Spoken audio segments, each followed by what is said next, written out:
గత వైసీపీ ప్రభుత్వ పాలనలో జరిగిన మద్యం కుంభకోణంలో బిగ్ బాస్ మాజీ ముఖ్యమంత్రి జగనేనని తేలింది. వైసీపీ ముఠాను తెర వెనుక నుంచి నడిపించింది ఆయనేనని స్పష్టమైంది. ప్రతి నెల 50 నుంచి 60 కోట్ల చొప్పున 5 ఏళ్లలో మొత్తం 3,500 కోట్లపైనే కొల్లగొట్టినట్లు సిట్ దర్యాప్తులో వెల్లడైంది. ముడుపుల సొత్తులో 300 కోట్ల వరకు గత ఎన్నికల్లో ఖర్చు చేసినట్లు గుర్తించిన సిట్ ధనంజయ రెడ్డి, కృష్ణమోహన్ రెడ్డికి ముడుపుల సొత్తు అందినట్లు ప్రాథమిక అభియోగ పత్రంలో పేర్కొంది.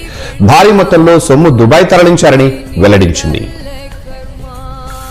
మద్యం కుంభకోణం కేసులో సిట్ దాఖలు చేసిన 305 పేజీల ప్రాథమిక అభియోగ పత్రం ఆదివారం వెలుగు చూసింది. అందులోని అంశాల్ని విశ్లేషిస్తే వైసీపీ మద్యం ముఠాను తెర వెనుక నుంచి నడిపించిన బిగ్ బాస్ మాజీ ముఖ్యమంత్రి జగనేనని స్పష్టమైపోయింది.